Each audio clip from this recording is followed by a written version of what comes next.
수요 예배에 오신 분들 반갑습니다. 오늘은 저번 주일에 했던 마가복음 특강 네 종류의 마음밭에 대한 복습과 마가복음 7에서 9장 질문입니다. 네 가지 마음밭 비유는 누구에게 하신 말씀일까요? 1번 교회 밖에 있는 사람들, 2번 교회 안에 있는 우리들. 힌트는 여기서 씨앗은 말씀을 의미합니다. 교회 안에 있는 사람들에게 하신 말씀입니다. 교회에 속한 교우들에게 네 종류의 마음밭이 있습니다.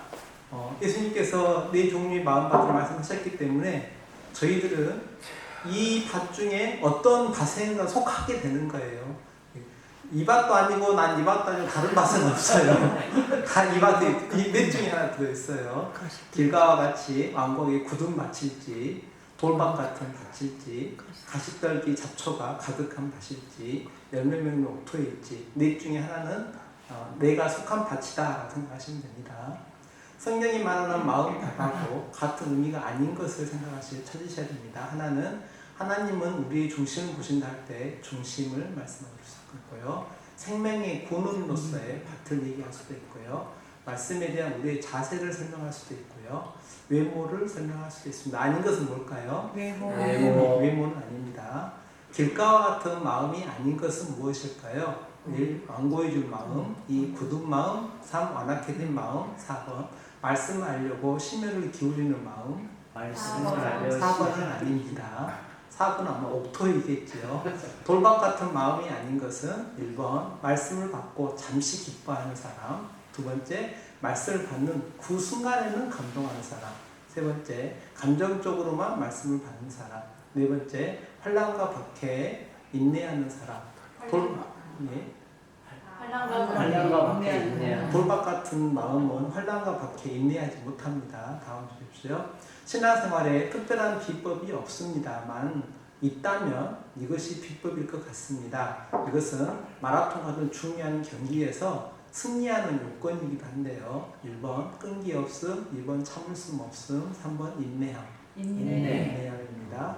가시떨기 같은 마음이 아닌 것은 말씀을 받으나 세상 염려가 가득한 것, 2번 재물의 유혹에 넘어가는 것, 3번 자녀 문제, 가정 문제, 사업 문제로 온 종일 거기에 마음을 쓰고 있는 것, 4번 이 모든 일이 주인의 허락하에 일어난다는 고백을 하면서 받아들이는 마음. 1, 2, 3, 4번 중에 4번입니다. 좋은 땅이 아닌 것을 찾으십시오. 착하고 좋은 마음으로 말씀을 듣는 것, 두 번째 들은 말씀을 지키어 꽉 붙드는 것, 세 번째 인내로 결실하는 것, 네 번째 아무런 환난이 없을 것을 기대하는 것. 4번입니다. 좋은 땅과 같은 마음이 아닌 것은 1. 말씀을 달게 받아 영적으로 이해하는 사람, 2번 고난과 시험 환난 중에 인내하는 사람, 3번 유혹과 욕심이 오면 기도로 승리하는 사람, 4번 열매가 없는 사람. 4번입니다. 제가 목사님 설교 말씀을 듣고 제 자신에게도 적용을 했고요. 또 여러분에게 드리는 제안이 있습니다. 네 가지 제안인데, 첫 번째는 농사하시는 분들이 많으니까 농사하시려고 논으로 밭으로 과수원으로 가실 때죠. 갈 때 질퍽질퍽한 길을 밟고 일부러 밟고 가는 분은 없을 거잖아요. 단단한 길을 밟고 가실 건데 그 길을 밟을 때마다 이렇게 생각하시면 좋겠어요. 내 마음이 이렇게 굳어서 완고한 길이면 망한다라고 생각하시는 거예요. 단단한 길을 밟을 때마다 이렇게 단단하고 굳어버린 길을 밟으면 내 인생의 끝이 망합니다라고 생각하시는 분이 좋겠고요. 두 번째 제안은 농사하시면서 돌 찾으면은 빼실 거잖아요. 밖으로 길가라든가 담 있는 데로 던지실 건데 이 돌멩이는 나에게 주어진 환난이고 박해이다. 이걸 제거할 때마다 나는 인내하겠다라는 각오를 다지시는 것을 두 번째 제안으로 삼습니다. 세 번째 제안은 논밭에서 잡초를 제거할 때마다 앞으로 내가 어떻게 먹고 살지, 자녀 문제는, 노년은, 나의 건강은, 이런 염려와 욕심을 잡초 뽑을 때마다 함께 뽑아버린다라고 각오하시면 어떨까 생각이 듭니다. 네 번째 제안은 좀 포괄적입니다. 네 번째 제안은 이런 거예요. 이번 주에 교회 올 때, 오늘도 교회 오실 때 말씀을 달게 받고 싶습니다라는 마음으로 교회에 오시면 좋겠고요.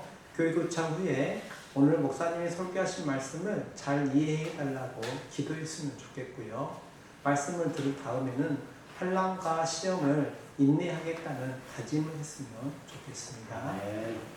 저희가 지난 세월을 어떤 밭으로 어떤 인생으로 허비하며 살았을지라도 시장로가 드리는 제안은 이런 겁니다. 주중에 살아가다 보면 유혹이 있고요. 욕심이 없을 수가 없죠. 그럴 때마다 기도했으면 좋겠고요. 단 한 주간이라도 제가 55년간 가시밭 같은 인생길을 밭으로 살아왔더라도 한 일주일만이라도 좋은 땅, 옥토로 살아보겠다는 각오로 한 주일을 보냈으면 어떨까 제안해 봅니다. 마가복음 7장입니다. 이사야가 너희 땡땡하는 자에 대하여 잘 예언하였도다라고 예수님께서 말씀하셨는데요. 빈칸은 금식, 탐식, 소식, 외식입니다. 이 백성이 땡땡으로는 나를 공경하지만 입술로는 공경하지만 마음으로는 예수님부터 멉니다. 너희가 너희 전통을 지키려고 하나님의 무엇을 버려버렸어요. 그러니까 자기들이 만든 전통을 지키려고 하나님께서 주신 계명을 버려버렸습니다. 내가 드려 유익하게 할 것이라고 했는데 이것은 하나님께 드렸다고 하면서 부모님에게 안 드리는 불효를 말합니다. 외우기가 못 외우신 것 같아서 고1반, 고2반, 고3반, 고루반 이렇게 이름을 달아놨습니다. 답은 고루반입니다. 사람에게서 들어가는 것이 그 사람을 더럽게 할까요? 아니면 나오는 것이 그 사람을 더럽게 할까요? 나오는 것이 더럽게 합니다. 자녀로 먼저 배불리게 먹게 할지니 자녀의 떡을 취하여 땡땡에게 던짐이 마땅치 아니하리라. 이방인이 예수님에게 어떤 자녀를 치료해달라고 찾아왔을 때 예수님이 약간 믿음을 보는 거죠. 반응을 보는 건데요. 개들이라는 표현을 쓰셨습니다. 죄송하지만 저는 이것 보고 예수님도 욕할 때는 욕하셨구나 생각합니다.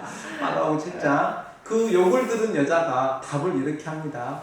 주여 올소이다마는 상 아래 위에 옆에 뒤에 아래 상 아래에 있는 개들도 아이들이 먹던 부스러기를 먹습니다 라고 답을 했습니다.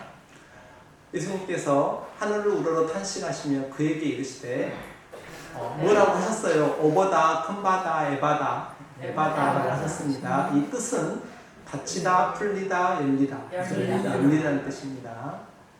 어찌하여 이 세대가 땡땡을 구하느냐? 내가 진실로 너에게 이르노니 이 세대에 표적을 주지 아니하리라. 정답은 표적입니다. 이 말씀 읽기 바로 전에 있었던 일은 어떤 일이냐면 예수님께서 오병이어의 기적을 베풀어 주셨습니다. 이 일을 베풀어 주신 것은 단순히 예수님 앞에 찾아왔던 사람들을 먹이겠다는 의미를 넘어요. 오병이어를 베풀어 주신 것은 광야에서 만나를 주신 하나님의 모습을 당신이 광야에서 똑같이 보여주신 거예요. 그래서 예수님께서는 나는 과거에 너희 조상들이 광야에 있을 때 하나님이 먹여주신 것처럼 나도 지금 먹여준다를 얘기하고 있는 거예요. 이렇게 말씀하셨는데 바로 하늘로부터 내려온 표적을 구하니까 예수님께서 화가 나셨어요. 뭐라고 답하셨냐면 요나의 표적 위에 있는 너희에게 줄 게 없다라고 말씀하셨는데 요나의 표적은 요나가 물고기 뱃속에서 사흘간 죽은 것 같이 있었던 시간을 말합니다. 예수님께서 이제 물어보시죠. 사람들이 나를 누구라 하느냐? 제자들이 답을 해줘요. 1번 아닌 게 있습니다. 세례 요한이라고 합니다. 엘리야라고 합니다. 선지자라고 합니다. 유월절 어린 양이라고 합니다. 아닌 것인 거죠. 유월절 어린 양이라고 생각하지 않았습니다. 예수님께서 둘째 예주가 유치원 다닐 때 제가 예주한테 질문을 던졌어요. 예주야, 예수님이 죽으시고 며칠 뒤에 살아나지? 그러면서 질문을 어떻게 하냐면 1일, 2일, 3일, 4일 이렇게 물었어요. 예주가 뭐라고 답을 했을까요? 3일이라고 답을 안 하고요. 예주는 4일이라고 답을 했어요. 왜냐하면 유치원 때 예주는 하루 이틀 사흘 나흘을 몰라요. 그러니까 유치원 때 얘는 사흘이라는 말을 사를 1, 2, 3, 4 할 때 4로 이해를 했기 때문에 예주는 4일이라고 답을 한 거예요. 그래서 이 자리에 계신 분들 그러실 분 없겠지만 왜냐하면 저희가 하루 이틀 사흘 나흘은 약간 어르신들이 사용하던 그 날을 계산하는 방법이기 때문에 그래서 요즘 손주들한테 한번 물어보시면 좋겠어요. 손주들을 만났어요. 그러면 예수님이 십자가에서 죽으시고 무덤에서 장사돼가지고 부활하셨는데 며칠 만에 부활했어? 하루, 이틀, 3일, 4일 물어보면 어떤 애들은 4일이라고 답할지도 몰라요. 자, 오타가 나왔어요. 죄송합니다. 인자가 많은 고난을 받고 버림받아 죽임을 당하고 며칠 만에 살아나야 할 것을 말씀하셨습니다. 네, 3일입니다. 예수님께서는 그냥 십자가에 죽으신 게 아니고요. 미리 죽어서 며칠간 장사 진행바 됐다가 부활한다고 미리 날짜까지 다 얘기하신 거예요. 다음 보십시오. 드러내놓고 예수님이 십자가에서 죽으신다는 말을 하니까 베드로가 예수님을 붙들고 뭘 했어요? 1번 간청, 2번 부탁, 3번 애원, 4번 항변. 항변이라는 말은 죄송한 표현인데 꾸짖었다는 말이에요. 제가 예를 들어서 죄송합니다. 제가 감히 송두만 장로님한테 장로님 이거 잘못됐어요 라고 이게 꾸짖었단 말이에요. 이게 말도 안 되는 거죠. 제가 목사님한테 목사님 이거 잘못됐어요 라고 꾸짖다 이게 말이 안 되죠. 왜냐하면 지금 제자들이 예수님이 십자가에서 죽으시고 사흘 뒤에 부활하신다고 하니까 베드로가 예수님을 꾸중했다는 거예요. 그 용어가 항변이라는 용어입니다. 다음 주십시오. 그러자 예수님께서도 화가 나셨죠. 베드로에게 꾸짖어 화를 내셨어요. 뭐라고 하셨냐면 제자야 내들어 물러가라, 천사야 내들어 물러가라, 사도야 내들어 물러가라, 사탄아 내들어 물러가라. 뭐라고 하셨을까요? 사탄이라고 하셨어요. 예수님이 십자가로 가시는 것을 막는 존재가 사탄입니다. 죄송하지만 저희들도 십자가를 향해서 가야 되는데 막는 존재는 같은 역할을 한다고 생각하시면 됩니다. 누구든지 나를 따라오려거든 자기를 부인하고 자기 무엇을 지고 십자가를 지고 예수님을 따라야 됩니다. 그래서 자기 부인을 방해하는 세력, 내가 십자가를 지고 주님을 따라가야 되는데 그것을 방해하는 세력이 예수님께 사탄이라고 소리 듣습니다. 꾸중 듣습니다. 다음 보십시오. 베드로와 야고보와 요한을 높은 산에 데리고 가셔가지고 그들 앞에서 1번 변화되셨다, 2번 변신하셨다, 3번 변형되셨습니다. 구름 속에서 이때 변화산에서 소리가 났습니다. 이는 내 땡땡하는 아들이니 사랑하는, 미워하는, 버린, 무관심한 사랑하는 아닙니다. 사랑하는 아니다. 다음 주죠. 할 수 있거니 무슨 말이냐? 땡땡 자에게는 능히 하지 못할 일이 없느니라 하셨습니다. 믿는 입니다. 다음 주십시오.